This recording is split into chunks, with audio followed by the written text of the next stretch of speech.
ബഹുമാന്യരായ വൈദികരെ, സിസ്റ്റർമാരെ, പ്രിയമുള്ള സഹോദരി സഹോദരന്മാരെ, ദൈവത്തിലേക്ക് എത്തുക എന്നുള്ളത് വലിയ കാര്യമാണ്. ദൈവത്തെ പോലെ ആരാധിക്കപ്പെടുക എന്ന് പറയുന്നത് അത് സ്വർഗീയമാണ്. തീർച്ചയായിട്ടും ആർമണ്ട് അച്ഛൻ ദൈവത്തിലേക്ക് എത്താനുള്ള ഒരു വഴിയായി മാറുകയാണ്. ഈ അവസരത്തില്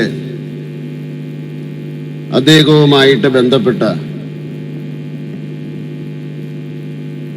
എല്ലാവരെയും ഞാൻ അഭിനന്ദിക്കുകയാണ്.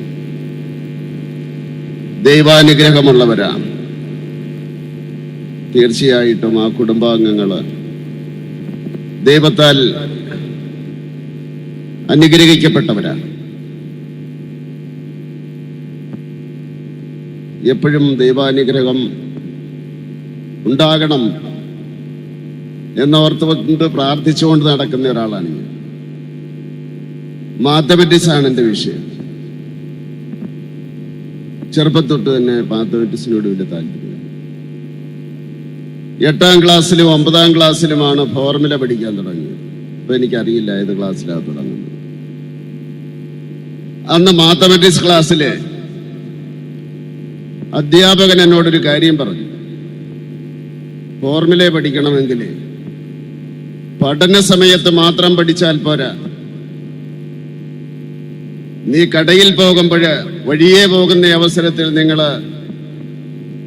ഫോർമുല ഓർക്കണം. നീ വെറുതെ ഇരിക്കുന്ന അവസരത്തിൽ ഫോർമുല ഓർക്കണം. എല്ലാ സമയത്തും നീ ഫോർമുല ഓർത്തുകൊണ്ട് ഇരുന്ന് നടന്നാൽ പിറ്റേ ദിവസം നിനക്ക് സ്കൂളിൽ വരുന്ന അവസരത്തില് ബുദ്ധിമുട്ടുണ്ടായില്ല. അന്ന് തുടങ്ങിയതാണ് വേറൊരു കാര്യം. നടക്കുന്ന വഴിയിലെല്ലാം പ്രാർത്ഥിക്കുക എന്നുള്ളത്, ഈശോയെ പ്രാർത്ഥിക്കുക എന്നുള്ളത്. എന്തുകൊണ്ട് ഫോർമുല പഠിക്കണമെങ്കിൽ, സർവസമയം ഓർക്കാമെങ്കിൽ ഫോർമുല പഠിക്കാത്ത സമയത്തും പഠിക്കുന്ന സമയത്തും എന്തുകൊണ്ട് പ്രാർത്ഥിച്ചുകൂടാ എന്ന് സ്വയം ചോദിച്ചുകൊണ്ട് അന്ന് തുടങ്ങിയതാണ്. അതുകൊണ്ട് തീർച്ചയായിട്ടും പ്രാർത്ഥനയുടെ മഹത്വം അത് വിശുദ്ധിയുടെ പാതയാണ്. അത് തീർച്ചയായിട്ടും നമ്മയിലേക്ക് നയിക്കുമെന്ന് ഞാൻ വിശ്വസിക്കുന്നു. ഇതെന്നും ഞാൻ പറയുന്നതാണ്. ഇന്നലകളിൽ പറഞ്ഞതാണ്, ഇന്ന് ഞാൻ പറയും, നാളുകളിൽ ഞാൻ പറയും. ആ കാര്യത്തിൽ യാതൊരു സംശയവും വേണ്ട. അത് സ്വഭാവത്തിന്റെ ഭാഗമാണ്, അറിയാതെ വന്നു ചേർന്നതാണ്. അത് ദൈവം അറിഞ്ഞുകൊണ്ടാണോ എന്ന് എനിക്കറിയില്ല. അതുകൊണ്ട് തീർച്ചയായിട്ടും ഈ വിശ്വാസത്തിന്റെ കാര്യത്തില്, ദൈവത്തിന്റെ കാര്യത്തില് എൻ്റെ ഗുരുവിൽ നിന്ന് ഞാൻ വേറൊരു കാര്യം പഠിച്ചു. എൻ്റെ ഗുരുവിനെ നിങ്ങൾക്കറിയാമായിരിക്കും, അത് O രാജഗോപാലാണ്. ഞാൻ തിരഞ്ഞെടുത്തതല്ല. 80കളിൽ അങ്ങനെ ഒരു രീതി ഉണ്ടായിരുന്നു ഞങ്ങളുടെ പ്രസ്ഥാനത്തിൽ. ഓരോരുത്തർക്കും ഓരോ ഗുരുവിനെ പ്രസ്ഥാനം തീരുമാനിക്കും. അങ്ങനെ അദ്ദേഹം എൻ്റെ ഗുരുവായി. ഒരിക്കല്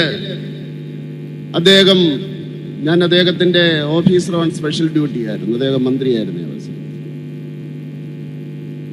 മറ്റൊരു മതത്തിൽപ്പെട്ട ഒരു ആചാര്യൻ വന്നു അദ്ദേഹത്തിന്റെ അടുത്ത്. അപ്പൊ ഞാൻ നോക്കുന്ന അവസരത്തിൽ ഞാൻ ചെയ്യേണ്ട ഈ കാര്യങ്ങളെല്ലാം അദ്ദേഹം ചെയ്യുന്നു. വലിയൊരു വെപ്രാളം, അദ്ദേഹത്തിൽ വലിയൊരു വെപ്രാളം ഞാൻ കാണുന്നു. ഞാൻ അത്ഭുതത്തോടു കൂടി നോക്കുന്നു. ആ ആചാര്യൻ പോയി കഴിഞ്ഞപ്പോൾ ഞാൻ അദ്ദേഹത്തോട് ചോദിച്ചു, എന്തു പറ്റി രാജേട്ടൻ, എന്തു പറ്റി? അപ്പൊ അന്ന് അദ്ദേഹം പറഞ്ഞൊരു കാര്യമുണ്ട്, അത് കണ്ണു തുറപ്പിച്ചതാണ്. അദ്ദേഹം പറഞ്ഞു, ദൈവവിശ്വാസികൾ പരസ്പരം ബഹുമാനിക്കണം, സ്നേഹിക്കണം, അത് ദൈവാരാധനയാണ്.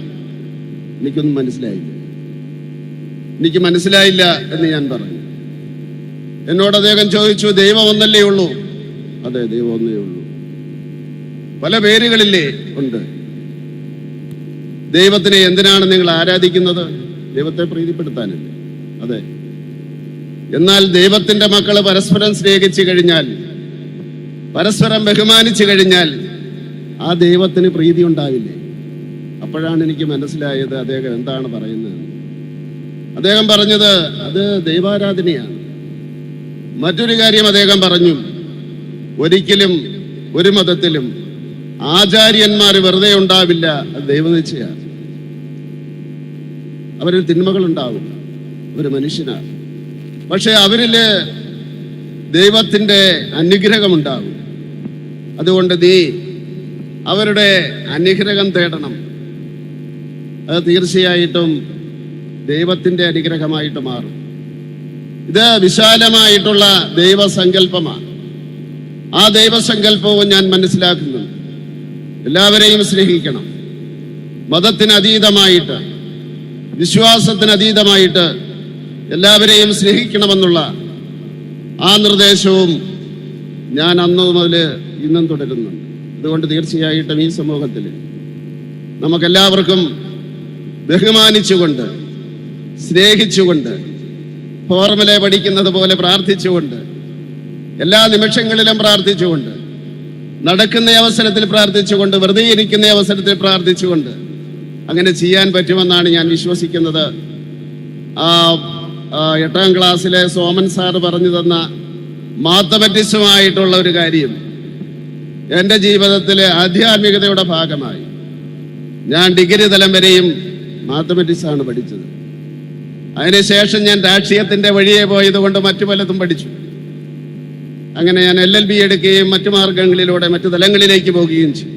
പക്ഷേ ആ മാത്തമാറ്റിക്സ് ക്ലാസ്സിൽ സോമൻ സാറ് പറഞ്ഞ ആ ഫോർമുല പഠിക്കുന്ന രീതി ഞാൻ എന്നും തുടരുകയാണ്. അത് ദൈവത്തോടൊപ്പമാണ്. അതുകൊണ്ട് ഈ അവസരത്തിൽ ആർമണ്ട് അച്ഛൻ്റെ ദേവദാസനായിട്ട് ഉയർത്തപ്പെടുന്ന അവസരത്തിൽ ആ ദൈവത്തിന്റെ അനുഗ്രഹം ഇവിടെ ഉണ്ടാകുമെന്ന് ഞാൻ പ്രതീക്ഷിക്കുന്നു. ദൈവത്തിന്റെ സാന്നിധ്യം ഇവിടെ ഉണ്ടാകുമെന്ന് ഞാൻ പ്രതീക്ഷിക്കുന്നു. അതോടൊപ്പം നിങ്ങളിലൂടെ ആ ദൈവാനുഗ്രഹം അദ്ദേഹത്തിന്റെ ബന്ധുക്കളിലൂടെ, സഹപ്രവർത്തനത്തിലൂടെ എന്നിലേക്ക് ലഭിക്കട്ടെ എന്ന് പ്രാർത്ഥിച്ചുകൊണ്ട് ഈ സമ്മേളനം ഉദ്ഘാടനം ചെയ്തുകൊണ്ട് ഞാൻ എൻ്റെ വാക്കുകൾ ഉപസംഹരിക്കുന്നു. നന്ദി, നമസ്കാരം.